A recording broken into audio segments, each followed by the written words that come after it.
Well, good evening, friends. Mark Holmes here, and as always, I want to thank you all for watching, commenting, subscribing, and being part of the Joe Booth Sports Report. Without you guys, as well as you ladies, you know that this literally does not work. Well, we've made it through another Sunday. We've made it through the bye week. Next Sunday, we'll be playing against the Minnesota Vikings. Dak Prescott, if we are to believe what we've been hearing, will be good to go. And I'm happy to say that the only problem we had off the field was Demontre Kazee, the drunk driving early Tuesday morning. I know Micah Parsons had went to New York and things like that, and apparently no problems with them. I know that Dak Prescott, we've heard that he stayed back working out every day at the Star, including running in the swimming pool to do everything to get ready. And that's the thing that I love about this team. And when I say team, I honestly believe that we truly are becoming a team, that these guys are playing for each other, and I think it's a beautiful thing. And I'm enjoying being able to kick back and watch. Today was, it was slow. It was slow because, of course, we're off and, people are not quite as interested. But we still have to be interested in what's going on around the NFL. And some games out there were kind of shocking. If you'd said to me that Cincinnati was going to go to 5-2 this season, winning in Baltimore, I don't think a lot of people thought that Cincinnati was going to go to Baltimore and kick the Ravens' ass, but they did. There's a new sheriff in town. And on the flip side of that, how many people thought that Kansas City was going to be 3-4 and that Pat Mahomes would literally have 6 interceptions through 6 games? 6 weeks in a row. He had 6 interceptions all last year. Pat Mahomes in Kansas City seems broken at 3-4, which is a major surprise by everybody. And remember what I told you guys? You saw that first game, New Orleans, of course, busted ass against Green Bay, and all of a sudden everybody said, oh man, Jameis Winston, he's the guy. Or if you looked at the Carolina Panthers in the first 3 games where they were 3-0, and everybody talked about how great their defense was. Sam Darnold, it was just being at the Jets. It was the problem for him.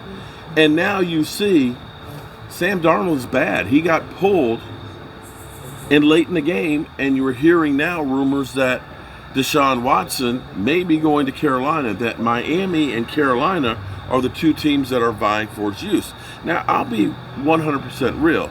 Brother Roz, of course, is a big Miami Dolphin fan, and I don't think that he necessarily wants him to go to Miami. But looking at this, Tua had 4 touchdown passes today.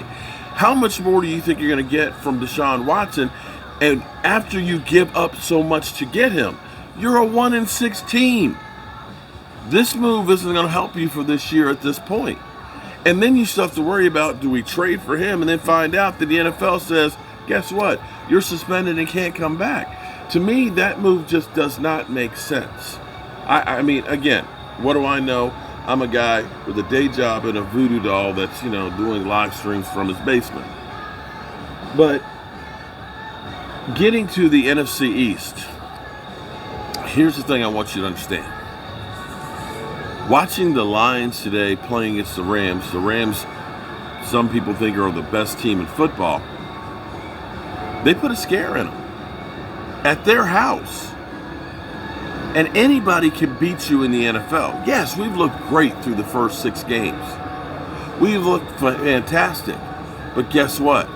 If you don't show up every week with your A game ready to go, people are going to beat you. They're going to punch you in the mouth. They want to beat the Dallas Cowboys. There's still a lot of football left to play. And I'm not going to discount and say as bad as Washington looked today. Washington looked awful. But you know what? Washington could have won that game today. And you're going to laugh at me and say you're crazy. No, Washington could have won that game today if it weren't for their own mistakes. Tyler Heineke literally doing a knee on the 6-inch yard line, not going into the end zone on a sure touchdown. Him fumbling, trying to get into the end zone. They literally gave up points. Interception in the end zone. They lived in the red zone but couldn't convert. Had they converted those things, they were in the game. But the crazy thing about football is usually a couple plays, just a few plays, can turn everything around in a game. And if you're not ready on those plays and you're on the wrong side of them, you can lose. But Washington, they made so many mistakes that bad teams make. I don't know what happened to them from last year to this year. You know, they were the darling that everybody thought was going to be going all the way and a great defense. They just look completely lost and checked out. The Eagles, they need to start all over. From Howie Roseman making the picks to Nick Sirianni, who's not a good coach. Philly 500's calling for his head. The Hurts. Hurts is not the starter. They need a complete overhaul. And I guess in some regards for the Eagles, the best thing that can happen to them is what's happening to them right now. That they just lose. They've got no chance to make any noise for this season. Best thing to do is be as bad as possible and get as high a draft picks as possible. And they have those for next year. And this is the thing about the NFL. And just like the Cowboys from last year to this year turned things around through the draft, just like last year, Joe Burrow being the rookie quarterback and that team taking its lumps, all of a sudden they're a good team. That's where the Eagles need to be. You can't keep trying to reload, veteran players and over-the-hill guys and things like that in big contracts. You have got to win through the draft. The Eagles, they got to win. They're feeling good about themselves. But they're still in the basement because they have 2 losses in the division. I know Giant fans are coming out the woodwork right now and they're feeling good about themselves and talking about we're going to win the division. Dudes, you're 4 games behind the Cowboys because you've already lost to us. 4 games. You are another team that needs a new coach. But hey, I don't need to focus on you guys. I need to focus on my team. And my team, we have only scratched the surface of their potential. We are actually in a great place because we have not only good starters, we have backups that could be starters on other teams. That doesn't mean we need to be complacent. That doesn't mean shit as far as when the playoffs happen. It doesn't mean a damn thing. We still have to go out there and play. But I'd rather be in the position that the Cowboys are in right now than where everybody else is in our division. And so, with that being said, I need to get the rest of the stuff cleaned up. Of course, I'll have a couple of videos on Philly 500 because, well, let's face it, he's going to melt down. And tomorrow I'll be on the road. I got to go down the country.